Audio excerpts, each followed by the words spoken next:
It is the winter of 1241.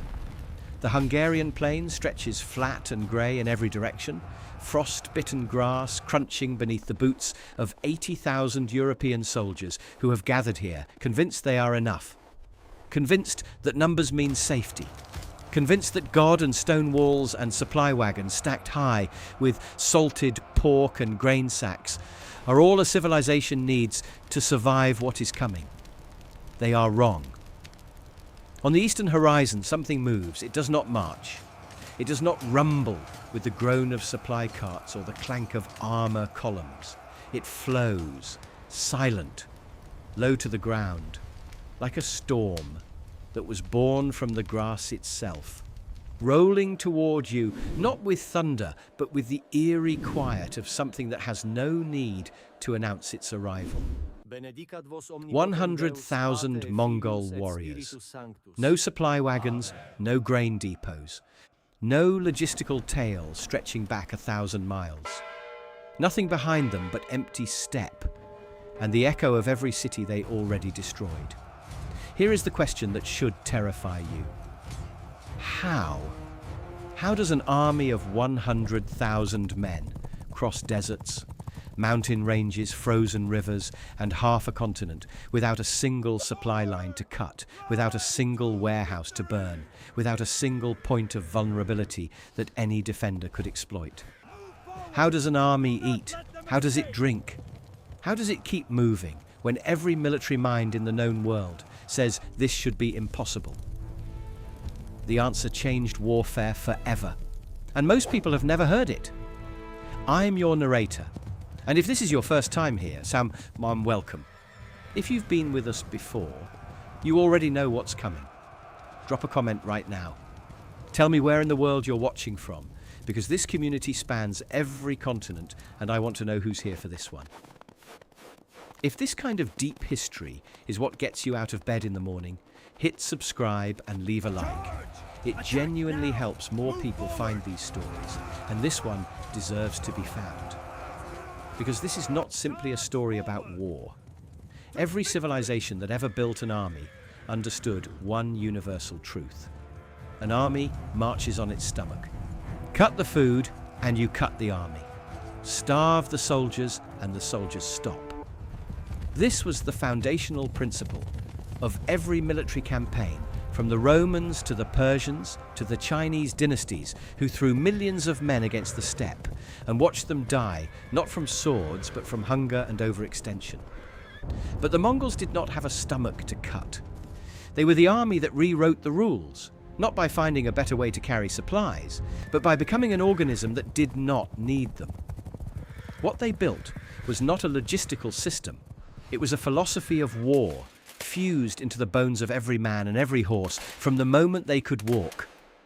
And that philosophy, raw, brutal, and staggeringly efficient, allowed them to conquer 33 million square kilometers of the Earth's surface, erase civilizations that had stood for centuries and ride from the Pacific Ocean to the gates of Vienna without ever once waiting for a supply wagon to catch up. This is how they did it, and why no army before or since has ever truly replicated it. To understand how the Mongols survived without supplies, you first have to understand the world they were born into, because that world was trying to kill them long before they decided to kill it back. The Mongolian steppe in the early 13th century was not a place that produced empires, it produced survivors. It was a vast, wind-scraped expanse of grass and stone that offered almost nothing in the way of comfort and everything in the way of hardship. Winters reached temperatures that cracked iron. Summers baked the earth until water sources vanished. There were no cities, no granaries, no permanent markets, no stone roads connecting settlements, just grass, wind, horses, and the people who had learned over generations, over centuries, over the long, brutal education of simple existence, how to take everything they needed from almost nothing. This was not poverty. This was training. That every Mongol child learned to ride before they could reliably walk. By the age of 3, a child was placed on horseback. By 5, they had their first bow. By 14, they were expected to hunt, ride at full gallop, and survive independently on the open steppe. The steppe did not give participation trophies. It gave you the skills to live, or it gave you death. And that binary, brutal and clarifying, produced warriors who had been solving the logistical problem of survival since childhood. But the world surrounding this steppe was not interested in acknowledging what lived on it. To the east, the Jin dynasty of northern China sat behind the greatest defensive fortification in human history, the Great Wall, and looked at the Mongols as an occasional nuisance. Raiders to be bribed, tribal factions to be played against each other. Yet are people too fractured and too primitive to ever represent a real threat. The Jin had cities of millions, armies of hundreds of thousands, and enough food stored in their granaries to feed a nation through years of siege. To the west, the Khwarezmian Empire stretched from modern Iran to the edges of Afghanistan, a sophisticated Islamic civilization of scholars, merchants, and soldiers who controlled the Silk Road and believed that their stone fortresses and professional armies made them untouchable. Shah Muhammad II looked at maps and saw buffers, distance, safety. To the south, the Western Shia kingdom pressed against the Mongol borders with studied contempt. None of them understood what was coming. In 1206, on the banks of the Onon River, a man named Temujin, who would become known to history as Genghis Khan, stood before a gathering of every Mongol tribe that had ever existed separately, and announced in effect that they would exist separately no longer. He had spent 30 years fighting to reach this moment. He had been captured, enslaved, abandoned, and betrayed. And rather than breaking him, each of those experiences had deposited into him a specific and terrible kind of clarity about power. Watch what Genghis does in this moment, because it tells you everything about why his army would survive what no other army could survive. He does not stand before his unified tribes and talk about conquest. He does not promise them gold or slaves or territory. He looks at the assembled warriors, men who have spent their lives on horseback, to men who have never known a fixed address, men for whom movement is not a tactic but a condition of existence, and he builds a system around what they already are rather than trying to make them something they are not. He organizes them into units of 10, 100, 1,000, and 10,000. He abolishes the old tribal loyalties and replaces them with loyalty to the unit. He tells every officer that the men under his command are his responsibility, their food, their horses, their arrows, their survival. He creates, in essence, a military structure in which the supply problem is not solved at the top and distributed downward, but solved at the bottom by every single man, every single day. And then he does something that no military commander before him had ever done as a conscious strategic doctrine. He looks at his most gifted general, a man named Subutai, and instructs him to plan campaigns not around how many enemy soldiers can be killed, but around where the grass grows long enough to feed Mongol horses. Subutai is worth a moment of your attention. Not his biography, but one specific image that captures who he is. He is planning the invasion of Eastern Europe years before it happens. He has never been to Eastern Europe, but he has merchants who have. He has spies embedded in Russian principalities. He has traders returning from Poland with detailed descriptions of river systems, seasonal mud patterns, and the location of every major grain depot between Kiev and Vienna. Subutai does not sit in a tent staring at a tactical map. He sits in a tent staring at a logistical map, marking not where the enemy is strongest, but where the grass grows thick in winter, where the rivers freeze solid enough to support cavalry, where 100,000 horses can eat without exhausting the supply before the army moves on. This is the man who will plan the destruction of Eastern Europe. And his genius is not military. It is metabolic. Because here is what every settled civilization failed to understand about the Mongol army. And this failure cost them everything. They thought they were fighting an army. They were not. They were fighting an ecosystem. Consider what happened to the cities that stood in the Mongols' path. Zhengdu, the capital of the Jin dynasty, a city of perhaps 1 million people, fell in 1215 after a siege that exhausted the Mongols' patience. But even during that siege, the Mongol army was feeding itself from the surrounding countryside, while the city's inhabitants slowly consumed their stored reserves. Samarkand, the jewel of the Khwarezmian Empire, one of the most beautiful cities in the medieval world, fell in 1220. Contemporary accounts describe Mongol soldiers pouring through its streets, not primarily looking for gold, but for grain, horses, and anything that could fuel the next phase of the campaign. Urgench, Kiev, Baghdad, city after city after city, fell not just because the Mongols were militarily superior, though they were, but because the Mongols understood something about the nature of an extended campaign that their opponents fundamentally did not grasp.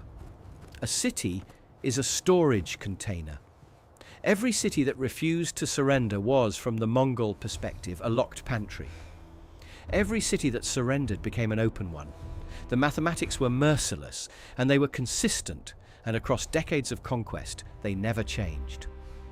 A Persian merchant named Ibn al-Athir, who witnessed the early Mongol campaigns and survived to write about them, recorded his bewilderment in terms that historians still find startling in their precision. He noted that the Mongols seemed to need nothing from the outside. Their horses ate what the earth provided. Their men ate what their horses provided.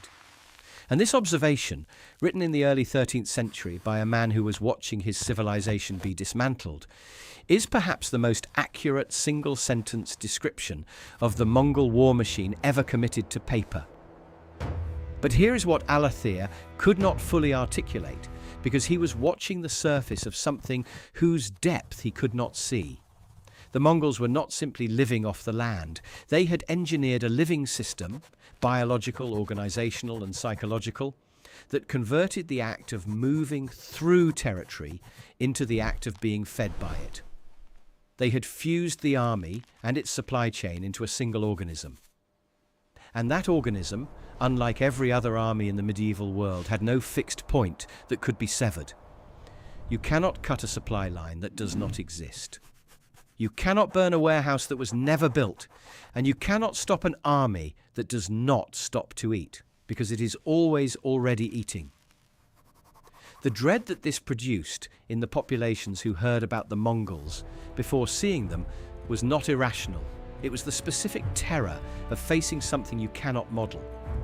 Every military commander in Eurasia understood, at a deep professional level, how armies worked. You found their supply line. You harassed their logistics. You stretched their campaign season until the food ran out and they went home. This was the rhythm of medieval warfare, the fundamental grammar of how conflicts ended. The Mongols did not speak that language. They arrived from outside the grammar entirely.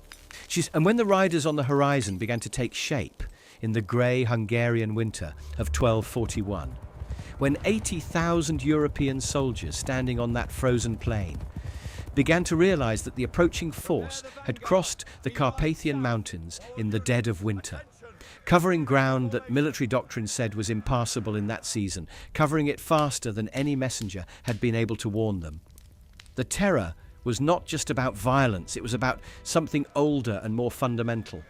The terror of facing a force that the rules said could not be here. And yet here it is.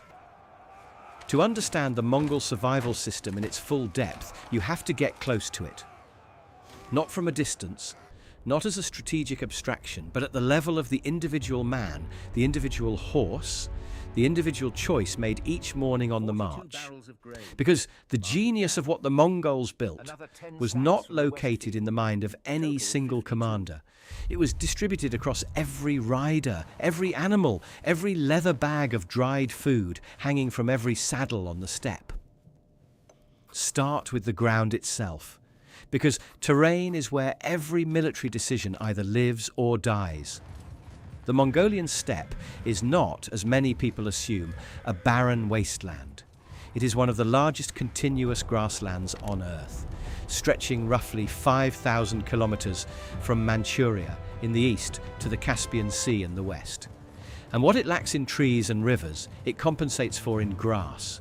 Vast, relentless, nutrient-dense grass that grows back as fast as it is consumed. This grass was not a background detail. It was infrastructure.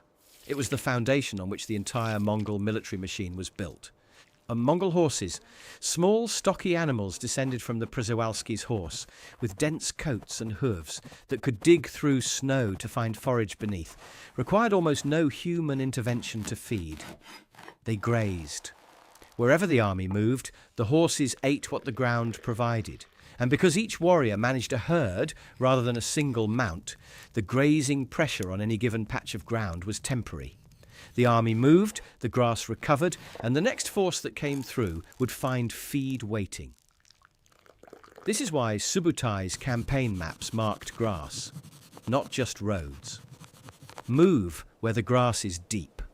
Time your advances to avoid the mud seasons, when hooves sink and progress becomes agony.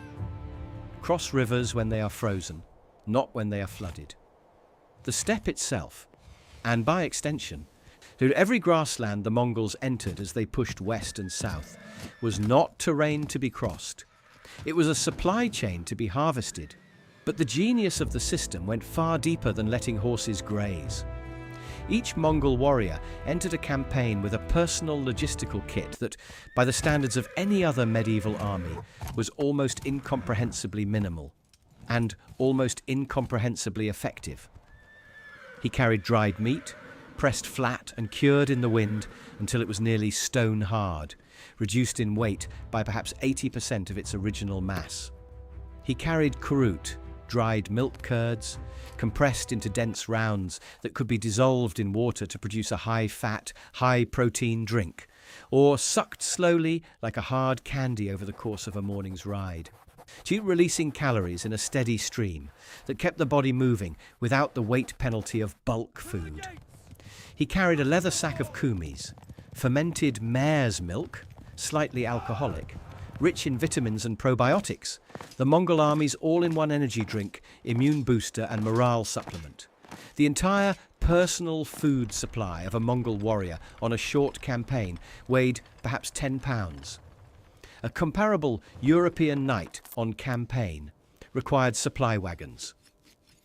The math here is not a detail. It is the entire story. Each warrior also managed between 3 and 5 horses, and sometimes more. This number is critical, and it is worth slowing down to understand exactly why. First, it allowed constant horse rotation. A Mongol rider changed mounts several times throughout a campaign day, ensuring that no single horse was ever pushed to exhaustion.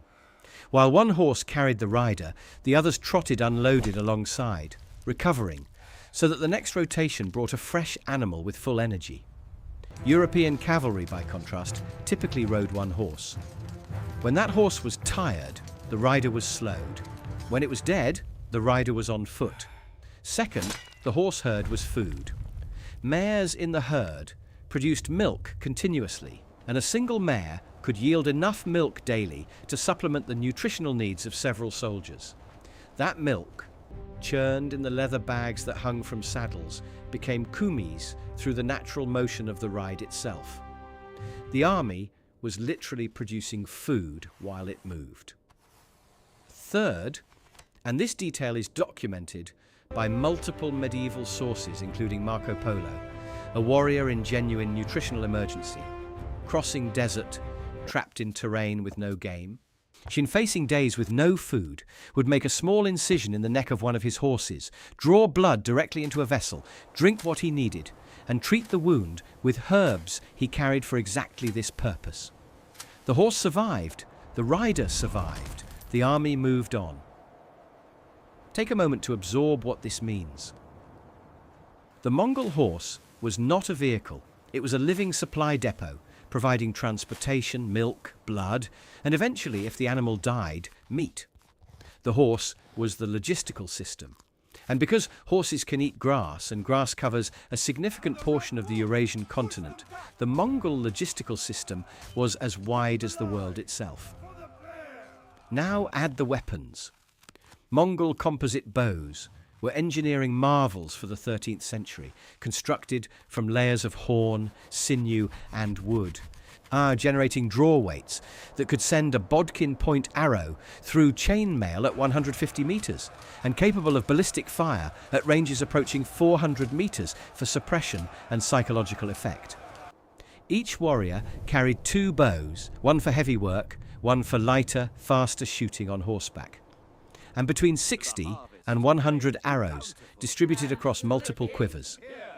The arrows themselves were sorted: armor-piercing heads for armored opponents, broadheads for horses, fire arrows for wooden structures, and whistling arrows for signaling across distances. Beneath the outer armor of lamellar plates, small iron or hardened leather scales laced together, every Mongol warrior wore a silk undershirt. This detail is not aesthetic, it is anatomical. An arrow that penetrates armor does so because its point punches through the material. And the silk does not punch.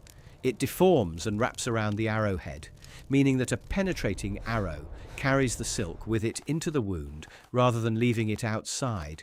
And when the arrow is removed, the silk comes with it, dramatically reducing the tearing and infection that made medieval arrow wounds so consistently fatal. The Mongols understood arrow trauma medicine well enough to engineer their clothing as a treatment for it. These were not barbarians. They were the most sophisticated light infantry logistical force the medieval world had ever seen. The night before the campaign season opened in earnest, and here the historical sources grow quieter, more personal, and therefore more valuable, was not a night of grand speeches or religious ceremony in the European sense. A Mongol warrior's preparation was private and practical. He ran his hands along the legs of each of his horses, checking for swelling or heat that might indicate a developing injury. He counted his arrows against his fingers. He tested the draw weight of each bow in the evening air, because cold changes a composite bow's flex, and a warrior who hasn't compensated for temperature arrives at battle with equipment he hasn't truly assessed that morning. He opened his provisions and inventoried them with the methodical calm of a man who has done this before every campaign of his adult life. One warrior, unnamed, unremarkable, one of perhaps 100,000 making the same preparations in the winter of 1240, knelt beside his primary mare in the firelight and checked her hooves for stones. Not because he was sentimental, because he understood, in a way that no European feudal lord ordering a cavalry charge understood, that if this animal broke down in the next 10 days, his personal logistics chain broke with her. His milk source went dry, his blood reserve disappeared, his remount supply dropped by 1. He was not caring for a horse. He was maintaining his survival system. He was not afraid of the enemy. He was afraid of the terrain having no grass. That distinction between the fear of the man who worries about being killed and the fear of the man who worries about his horse going lame tells you more about the nature of Mongol military thinking than any tactical analysis could. In the command tent that same winter, Subutai and the senior generals were not as their counterparts in European war councils would have been, to debating approach routes or formation strategies for the initial engagement. They were debating the order of march as it related to grazing pressure. If the army moved as a single mass, the horses at the front would strip the available grass, and the horses at the rear would find nothing. So the army moved in separated columns, each following a slightly different path, each grazing a different band of territory, converging at predetermined points where intelligence had confirmed adequate water and forage. A war council debating grass. But here is the reversal that matters, and it matters enormously. That war council, debating something that sounded absurdly mundane. Where does the grass grow? When does the mud soften? Gee, how long before the horses in column 3 exhaust the pasture in the valley north of the Danube was the most strategically sophisticated military planning session happening anywhere on the Eurasian continent in the winter of 1240. While the King of Hungary was planning the disposition of his armoured knights, the Mongols were planning whether his country had enough grass to move through it at the speed they required. Hungary did. They moved at that speed. And by the time the Hungarian military command understood what was coming, the columns had already converged. The cold hit first. Always the cold. On the morning the campaign season opened in the winter of 1241, the temperature on the eastern Hungarian plain had dropped below the point where breath became visible, fog and metal became dangerous to touch with bare skin. The frozen earth rang like iron under the hooves of horses. 100,000 animals exhaled in unison and produced a cloud that hung over the assembled columns like weather, like something alive, something enormous breathing itself into existence. The sound was not what you would expect. There were no drums, no trumpets, no shouted orders echoing down the line. The Mongol army moved to the sound of hooves and wind. Officers communicated through flags and, when needed, through the mournful wail of bone whistles that carried further than voices in open terrain. The first attack, historically and consistently, was always conducted in total silence. Not because silence was ceremonial, because silence was tactical. An enemy who cannot hear you coming cannot calculate your speed or your numbers. Smell, grass, cold, horse sweat, leather, the faint fermented sourness of kumis in hundreds of saddlebags. The smell of 10,000 small fires extinguished that morning, leaving smoke trails that bent flat in the wind before disappearing. The columns separated. This is the first thing to understand about how the Mongol army moved, because it contradicts every image of a medieval army on the march. They did not march. They dispersed. 3 primary columns, each separated by enough distance that their horses grazed different ground, each following a different approach route toward the same convergence point, each moving fast enough that no single defender could assess what they were actually looking at. A patrol encountering one column saw perhaps 30,000 riders. A patrol encountering a second column saw another 30,000. The natural assumption that these were 2 separate armies prevented any defender from understanding that a third column was already flanking them. But the separation served a second purpose, more fundamental than tactical deception. Grass. Each column needed clean pasture. Each horse needed feed. At Mongol marching speeds, between 60 and 120 kilometers per day on open terrain, depending on ground and weather, a single consolidated army would have stripped the available pasture in its path within days, leaving nothing for the horses in the rear. Separated columns grazed separated territories and arrived at the convergence point with horses still functional. An army arriving with functional horses was an army that could fight immediately, without the rest period that other medieval forces needed to recover from the exhaustion of the march. By the end of the first week, the columns had covered ground that European military commanders would later refuse to believe was possible in that season. Mountains that were considered impassable in winter had been passed. Rivers that were considered dangerous crossings had been crossed. On ice, the horses spreading their weight across the surface, moving in single file where the thickness was uncertain, trusting the systematic intelligence that Subutai's scouts had gathered months earlier, about which crossing points froze solid and which did not. And through it all, the men ate what they carried. Dried meat, cut from the saddlebag and chewed during the ride. Kurut dissolved in a skin of water mixed with snow. He is producing something between yogurt and soup, consumed from the saddle without breaking pace. Kumis passed between riders in the brief pauses when the column slowed. No fires for cooking, no stops for meal preparation, no wagons to unload and reload. The army was a river, and rivers do not pause for lunch. By the third week of the campaign, The terrain had shifted from frozen plain to the foothills of the Carpathian Mountains, and the Mongol system faced its first genuine stress test. Mountain terrain does something specific to a horse-based supply system. It narrows the paths.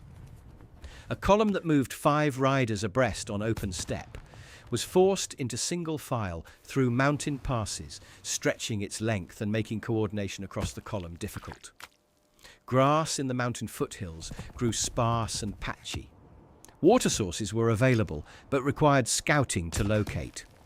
The temperature dropped further as elevation increased, and the cold, which had been a logistical tool, freezing rivers into highways, became a metabolic threat, forcing horses to burn more calories, simply maintaining body temperature. This is where you see the depth of the individual Mongol warrior's preparation. He had not overfed his horses in the days before entering the mountains. An overfed horse in cold mountain air develops digestive problems that compromise performance. He had checked the hoof condition of each animal, because mountain terrain destroys hooves faster than grassland, and a horse with cracked or split hooves in a Carpathian pass is a horse that slows the entire column behind it. He had his herbs, he had his tools. He was not a soldier being supplied by a system, he was the system. By the time the columns had cleared the mountains and began descending toward the Hungarian plain, a descent that happened faster than any defender anticipated, because the Mongols had timed their crossing for the brief window when the passes were frozen hard enough to be stable, but not yet blocked by the deep winter snowfall that would come weeks later. The horses were tired, but they were not broken. They were rotated through their available remounts, the tired animals walking unloaded, recovering, while fresh mounts carried the riders. Hours passed, then days. The columns pressed forward. There is a moment in this phase that a Mongol warrior described, or that a warrior's story, produced in the historical record through the Persian and Chinese scribes who documented the campaigns. A rider, 3 weeks into the march, crossing a frozen river at dawn, looks down at the ice beneath his horse's hooves and sees the darkness of deep water moving beneath the translucent surface. He can feel the cold coming up through the saddle. His horse's breath is freezing on the bit. He reaches into the saddlebag for the kurut he has left from the morning and realizes it has frozen solid overnight, harder than stone, impossible to dissolve in the cold water he has available. He does not stop. He does not panic. He rides to the mare behind him, his milk horse, the animal he has specifically maintained as a lactating female for exactly this contingency, makes the small, practiced cut at the base of her neck, fills the vessel he carries for this purpose, treats the wound with the herb pack from his kit, remounts, and continues across the ice while drinking. The wound is treated. The horse does not slow. The column does not pause. This is not extraordinary. This is Tuesday, week 3, for a Mongol cavalry soldier in a winter campaign. But to every European observer who later learned what the Mongols had done in that mountain crossing, it was something close to supernatural, not because it was impossible, because they had no framework for how it was possible. Dawn of the 40th day of the campaign. Somewhere on the Hungarian plain, the convergence point, the 3 columns find each other in the pre-dawn darkness, like water finding water. No speeches, no celebration. The flanking commanders identify each other by flag. Counts are taken, horses assessed, losses catalogued, not primarily men, but animals, because losing horses in this system is not an inconvenience, it is an amputation. But the losses are acceptable. The system has performed. 100,000 men have crossed a mountain range in winter and arrived at their destination with enough functional cavalry to fight immediately. This fact alone, independent of everything that follows, is one of the most remarkable military logistical achievements in recorded human history. And now, ahead, there is a city. The city ahead, let us call it what it was to the Mongol command. Not a political prize, not a strategic objective in the conventional sense, but a locked pantry. Inside those walls, there is food, horses, equipment, and labour. The question is not whether to take it. The question is whether the pantry locks itself willingly or whether it needs to be forced open. A rider approaches the city gates under a flag that every civilization from China to Persia has learned to dread and to understand. The message is the same message that has preceded every Mongol advance for 3 decades. It is simple. It is not dressed in diplomatic language. It says, surrender and live, providing what we require. Resist and die, providing what we require anyway, at greater cost to both parties, but with the same final result. The mathematics of this offer are not cruel. They are precise. But the city refuses. Cities sometimes refuse because the men inside them have not yet fully internalized what refusal means. They have heard the stories. But hearing a story and believing it viscerally enough to open your gates to the force outside them are 2 different psychological experiences. Commanders make the calculation that walls are walls, that defenders on walls have the advantage, that perhaps this time it will be different. It is not different.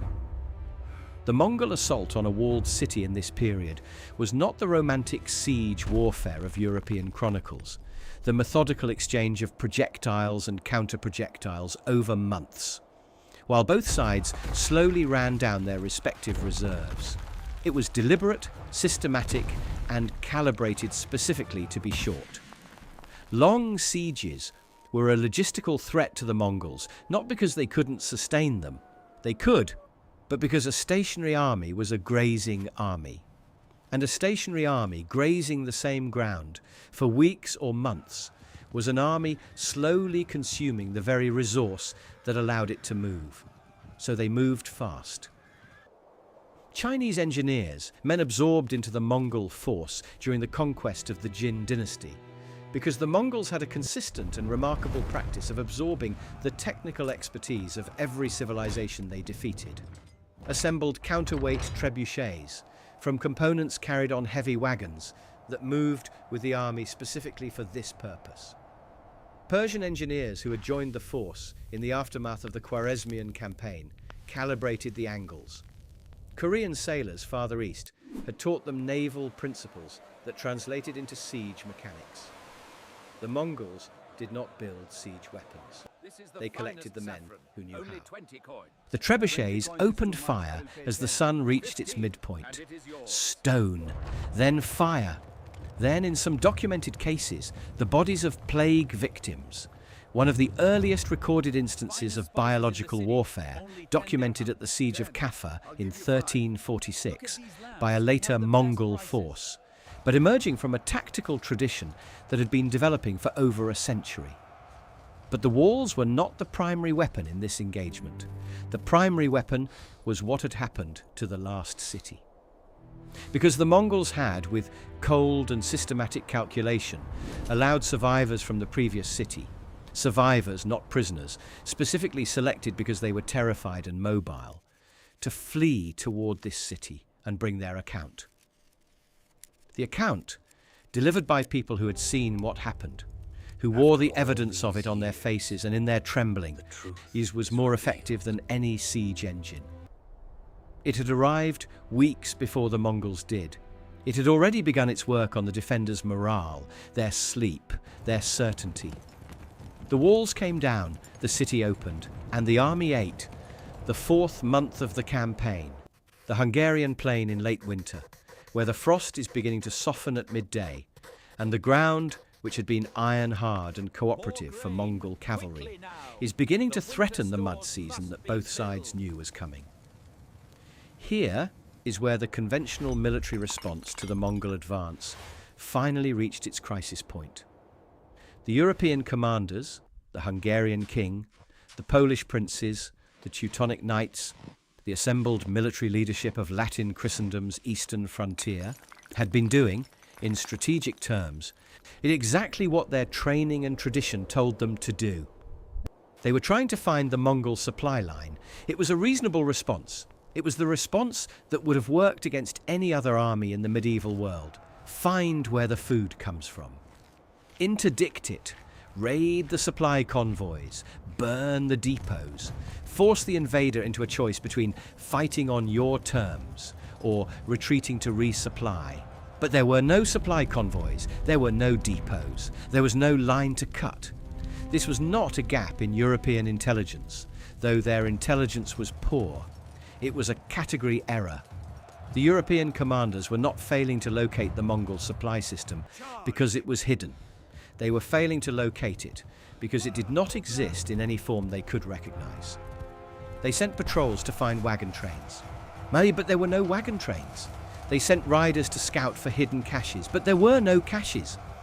They waited for the Mongols to show the logistical vulnerability that every other army showed, the moment when the campaign season ended and the food ran out and the soldiers went home. The Mongols did not go home. They ate, they moved, they grazed, they converged and separated and converged again. And each convergence produced a battle that the European force was not positioned to win, because the positioning had been decided not by where the enemy was, but by where the grass was, which was everywhere, which meant the Mongol army was potentially everywhere, which meant that no defensive line could be established that couldn't be flanked by a column that was already past it. Now, hear the stillness. See, before the largest engagement of this campaign, a stillness that contemporaries noted and that historians have recorded across multiple source traditions, Chinese and Persian and European, the Mongol army stopped. Not for long, perhaps an hour. The horses grazed, the men opened their provisions, some slept in the saddle. Kurut was dissolved in water. Kumis passed from hand to hand. The sounds of 100,000 men eating in silence, on horseback, in the middle of a military campaign, were the sounds of a system functioning exactly as designed. And then the drums spoke. Not the drums of attack, the signal drums that Subutai used the way a conductor uses a baton.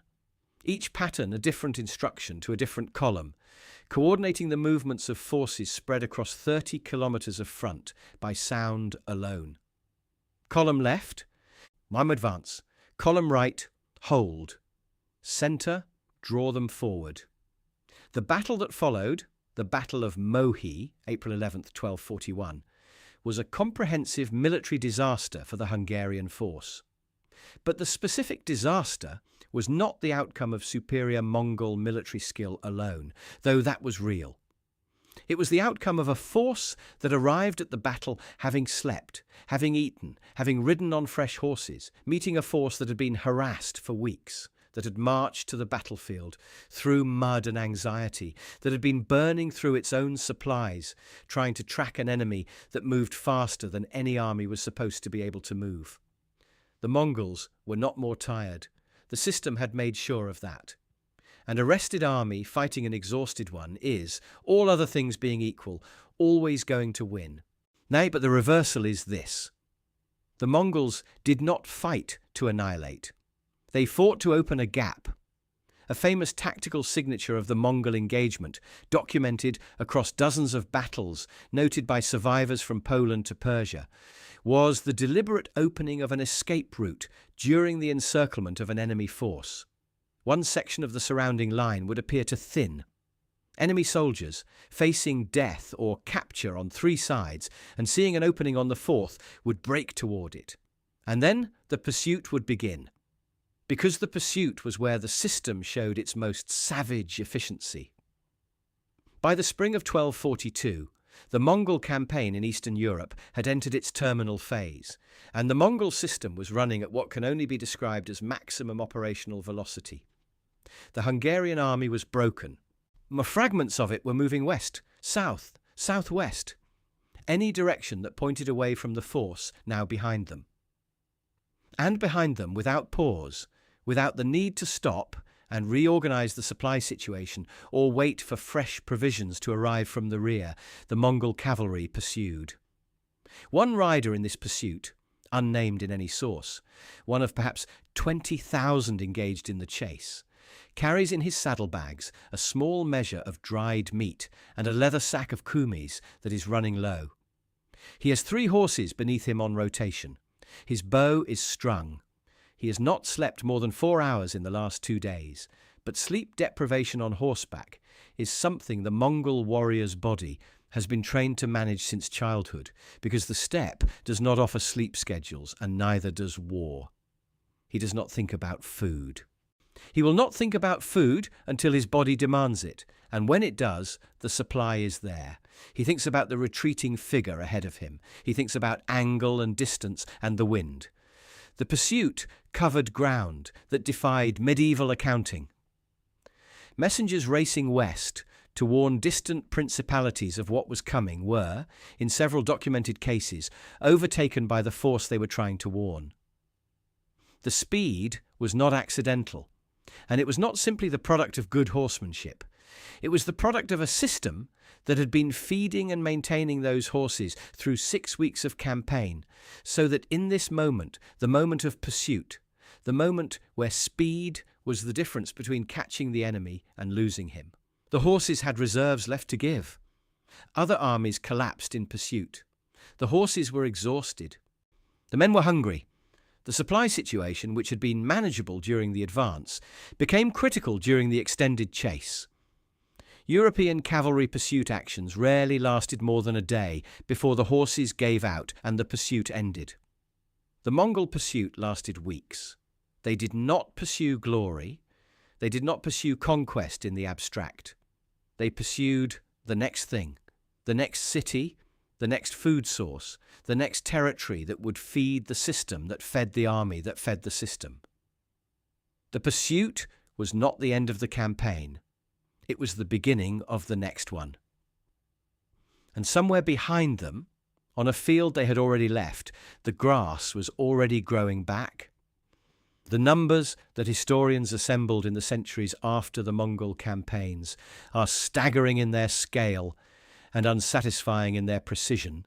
And it's because precision was not a priority for a force that did not count its victims. It catalogued its resources. The Mongol Empire, at its greatest extent, covered approximately 33 million square kilometers of the Earth's surface, an area larger than the African continent, larger than any empire that had existed before it, and any that would exist after it, until the British Empire briefly exceeded it in territory, if not in the relentless speed of its acquisition. The territory of the Mongol Empire was not accumulated over centuries of gradual expansion. It was accumulated in roughly 70 years of sustained campaigning that began with the unification of the Mongolian tribes in 1206 and reached its approximate maximum by 1279. Could population estimates for the mortality caused by the Mongol campaigns vary enormously between sources and scholars, but the range that most historians consider defensible cites somewhere between 30 and 40 million people, approximately 10% of the total human population of the planet at the time of the campaigns. Some regions were more catastrophically affected than others. The Iranian plateau lost an estimated 3/4 of its population. Central Asia saw cities that had stood for 500 years reduced to rubble that took generations to be rebuilt, and some were never rebuilt at all. The population of China declined by tens of millions during the Mongol conquest of the Song dynasty. These numbers are difficult to hold in the mind. They resist human scale. But they are the downstream consequence of a military system that could not be attrited by conventional means, that could not be starved, could not be outpaced, could not be defeated by the oldest and most reliable strategic tool in the medieval military commander's kit. The man responsible for much of the campaign strategy that produced these numbers, Subutai, the general who had been planning European campaigns from a war tent on the Mongolian steppe years before his horses crossed the Carpathians, sat by one account in a captured building somewhere on the Hungarian plain in the spring of 1242, and ate a meal that had been cooked over a fire. Not dried meat reconstituted in cold water, not kurut dissolved in snow melt. A cooked meal from a kitchen, prepared by people who had surrendered and were now providing exactly the service the Mongol system had always required of surrendered populations. He had been eating from a saddlebag for months. The cooked meal, in historical context, is a more remarkable document of what the campaign had demanded than any battle account. Genghis Khan himself did not live to see the fullest extent of what his system had made possible. He died in 1227, not in battle, not from disease in the field, but from injuries sustained when he was thrown from his horse during a campaign against the Western Shia. The man who had built an empire on the reliability of horses died because a horse was unreliable. The historical irony is noted in multiple source traditions without apparent self-awareness, which makes it more profound, not less. At his death, the 40 horses were sacrificed. The location of his grave is unknown. His instructions, according to the accounts that survive, were explicit. The burial site was to be concealed, and any person who encountered the funeral cortege was to be killed to ensure the secret. Subsequent legends hold that the funeral party rode back and forth across the burial site until the hoof marks of 100 horses erased any visible trace of disturbed earth. His army erased a grave the same way it had erased supply lines, by making the evidence of their passage indistinguishable from the natural state of the world they had passed through. Stand now in the imagination on the Hungarian plain in the summer of 1242, after the Mongol columns have turned east and withdrawn, not because they were defeated, but because Genghis Khan's son and successor Ögedei had died, and the generals needed to return for the political settlement of succession. The plain is silent.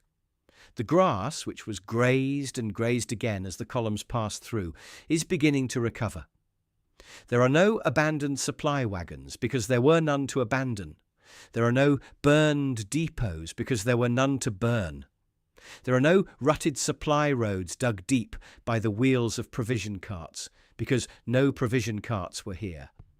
There are hoofprints, thousands upon thousands of hoofprints, pressed into the soft spring earth, overlapping and layered, pointing every direction that armies had moved and pursued and wheeled. And even those, even the physical record of 100,000 horses moving across this ground, are already beginning to blur at their edges as the spring rains soften the soil.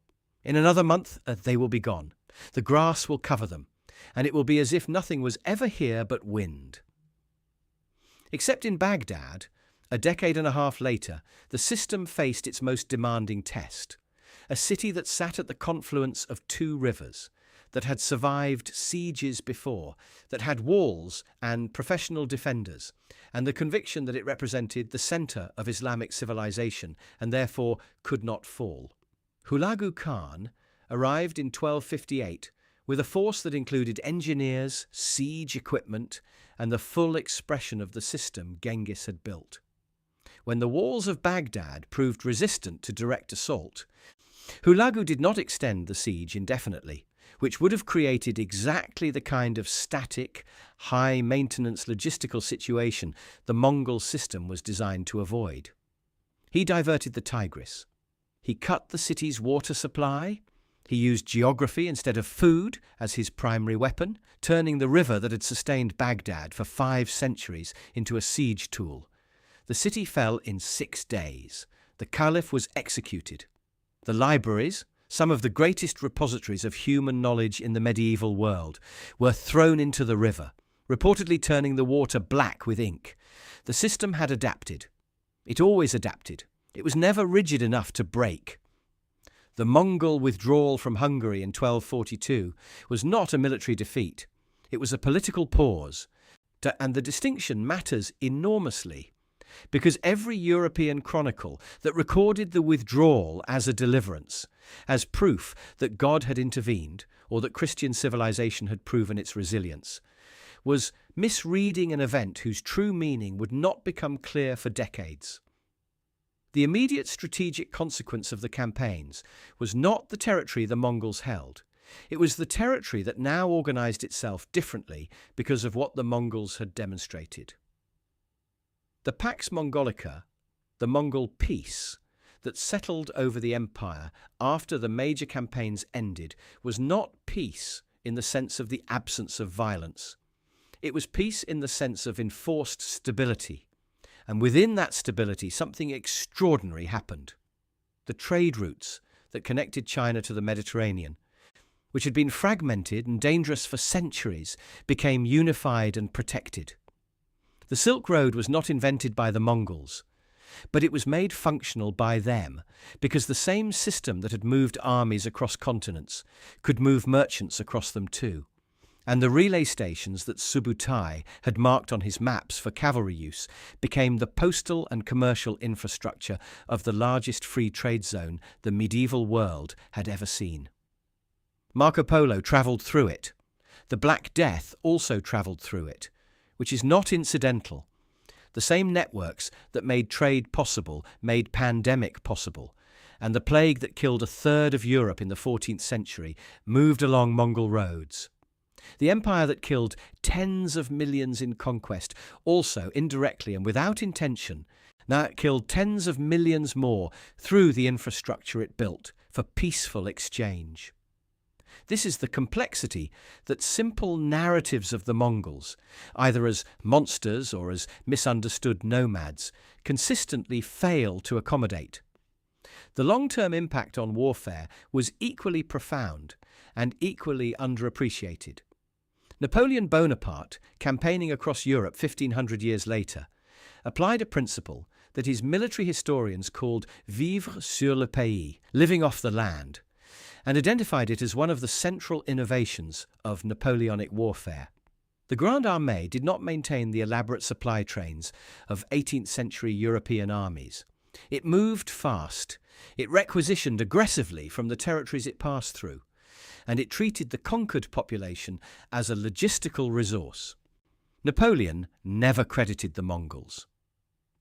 But the intellectual genealogy of the principle runs directly from the Mongolian steppe through the campaigns of Eastern Europe, through the military theory that filtered west over centuries of contact, trade, and scholarship.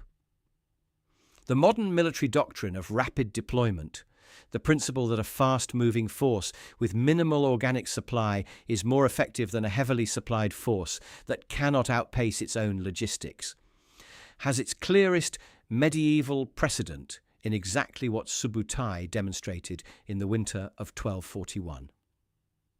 NATO Rapid Reaction Forces, American Airborne Doctrine, the light infantry theories that dominated late 20th century military thinking, all of them, at their conceptual core, are solving the problem that the Mongols solved first. How do you move fast enough to be decisive before the enemy can respond?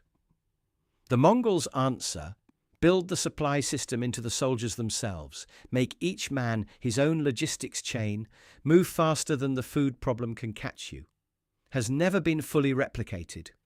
Because it cannot be replicated by a civilization that does not begin training its soldiers to manage horses and survive on minimal food before those soldiers can reliably walk. The knowledge is not transferable. The system was biological before it was organizational, and this is the philosophical weight at the center of the story. The thing that links back to where we began on that frozen Hungarian plain in the winter of 1241. The Mongols did not build a supply system. They became one. Just every other military force in human history has treated logistics as something external to the soldier, something provided to him, managed above him, supplied behind him. The Mongol warrior was the logistics. His horses were the logistics. His dried food, his fermented milk, his blood-drawing needle, and his herb pack, and his spare bowstrings, and his practiced knowledge of how to read grass growth and river thickness and seasonal mud, all of this was not support structure. It was the fighting man himself, in his entirety. Power does not come from what you carry. It comes from what you do not need. The empire that needed no supply chain could not be stopped by cutting it. The empire that converted movement into food could not be starved. The empire that required no infrastructure could not be attrited by denying it. This is the thesis. And it holds across every campaign the Mongols fought, in every terrain, against every civilization for 7 decades.